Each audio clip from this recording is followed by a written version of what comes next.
Carlos Alcaraz, es-tu un tocard du tennis? Introduction volontairement provocatrice. Évidemment, Carlos Alcaraz n'est pas un tocard du tennis, mais je pense que Carlos Alcaraz est un joueur surcoté. Je l'ai toujours pensé.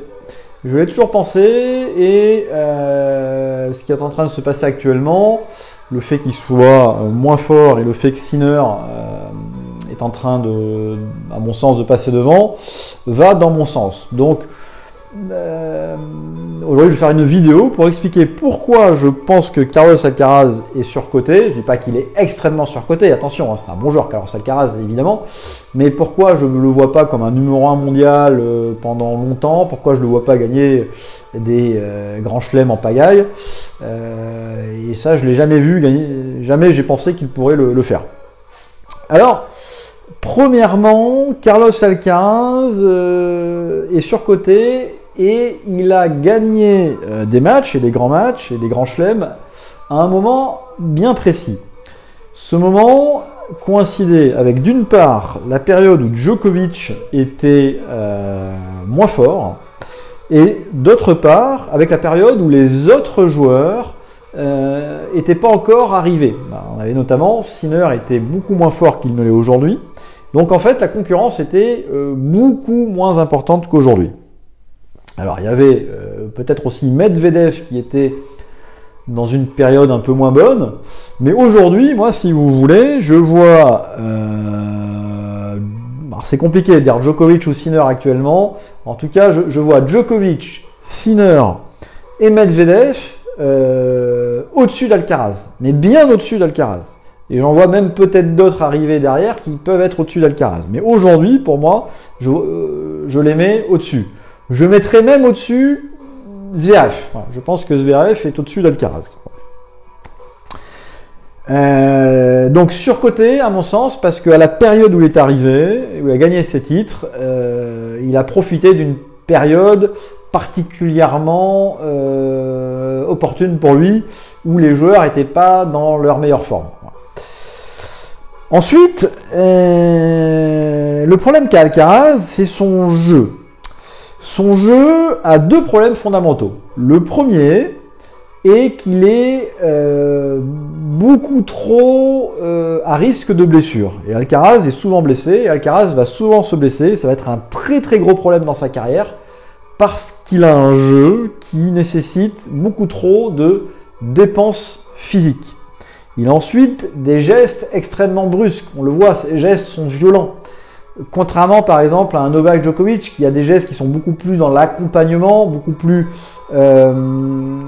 posés, Alcaraz c'est des gestes extrêmement brusques, extrêmement violents. Et donc quand vous avez ce genre de gestes, vous vous blessez davantage. Pareil sur les...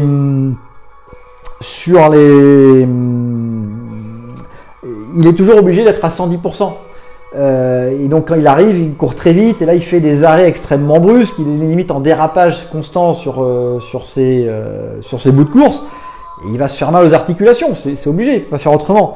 Donc tout est violent dans son jeu, à la fois ses gestes, ses courses, et donc il y a un jeu très traumatisant pour le corps et qui va entraîner malheureusement beaucoup de blessures. L'autre problématique de son jeu, c'est que pour gagner des matchs, des grands matchs, il est obligé, non, même pour gagner des matchs contre des joueurs moyens plus, il est systématiquement obligé d'être à 100%. Contrairement à d'autres joueurs, comme par exemple Djokovic, Djokovic à 80%, il va gagner ses matchs parce qu'il a une énorme marge de sécurité. Alcaraz, il n'a pas de marge de sécurité. Pour gagner ses matchs, il est obligé toujours de très bien jouer. Et donc, il va devoir, même contre des joueurs moins bons que lui, qui vont être 20e, 30e, 40e mondial, il va toujours devoir être très bon. Et donc, à un moment donné, vous ne pouvez pas être toujours à 100%, vous avez une perte de concentration ou une baisse de régime, voilà. Et donc il va perdre des matchs, il va perdre des matchs. Des fois on dit « Ah, moi c'est bizarre, il a perdu ce match ». Non, moi je suis pas étonné, c'est qu'il ne peut pas être toujours à 110%. Quand il est à 110% sur tout un tournoi, sur un grand chelem, qu'il n'est pas blessé, etc., oui, il peut le gagner. Mais on sait très bien que ça ne sera pas souvent le cas. Ça, c'est les périodes où tout est aligné, toutes les planètes sont alignées. mais c'est pas le plus fréquent. Donc son jeu nécessite d'être trop fort tout le temps, d'être trop à 100%, 110% constamment. On le voit à Wimbledon, quand il a gagné contre Djokovic, il fait des jeux sur le 5e set, il va pas les gagner à chaque fois ces jeux, il vous prend des risques. Alors, évidemment, il est hyper fort, il est hyper talentueux et tout, mais quand vous commencez à faire des points avec des lobes de partout, des petites balles, des volées qui passent à 2 mm du filet, il va pas les réussir sur tous les matchs. Donc c'est un jeu qui est aussi trop à risque à mon sens, mais plus à risque que Sinner. Sinner a un jeu où il prend moins de risques. Alors, il frappe très fort, il prend des risques, mais voilà, en pourcentage à la fin, moi je suis convaincu que Sinner a un bien meilleur avenir qu'Alcaraz, et je vois Sinner être numéro 1 mondial dans la durée et gagner beaucoup plus de grands chelems que Carlos Alcaraz. Alors justement, quel est l'avenir de Carlos Alcaraz? Son avenir, bon, il a un bel avenir évidemment, il va être dans les bons joueurs de tennis. Je pense qu'il va gagner peut-être encore quelques grands chelems, je le crois, mais il n'en gagnera pas à mon avis énormément.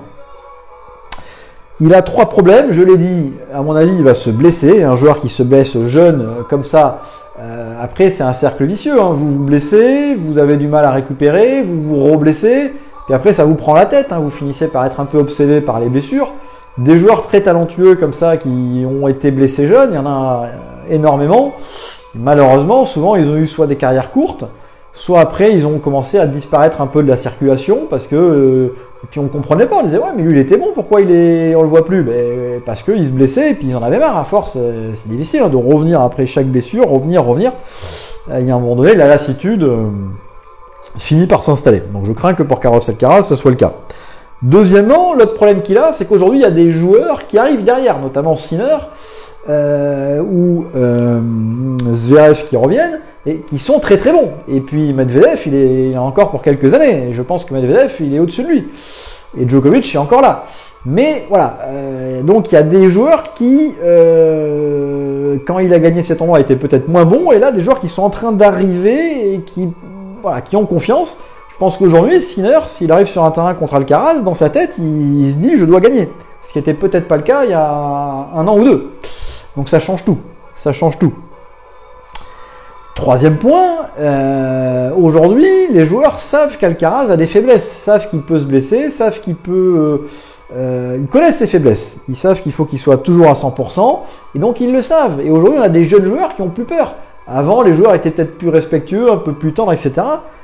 On a une génération où c'est plus le cas aujourd'hui. Les mecs, ils arrivent à 19-20 ans, ils en ont rien à foutre, ils arrivent sur le terrain, ils peuvent jouer le numéro 1 mondial, et ils sont désinhibés. Et donc, il y a des joueurs, ils vont jouer contre Carlos Alcaraz, en confiance, ils vont prendre les risques, ils vont prendre les initiatives, et ils vont pas être intimidés par le fait qu'ils soient numéro 1 mondial, ou qu'ils l'étaient. Ils vont jouer crânement leur chance, comme on dit. Et donc ça aussi, je pense que l'effet Alcaraz, entre guillemets imbattable, a passé, et là aussi, psychologiquement, ça va jouer. Voilà de ce que je pense de Carlos Alcaraz d'une manière générale. Alors ça reste évidemment un excellent joueur. C'est pas du tout une vidéo pour le critiquer, puisque moi j'adore Carlos Alcaraz.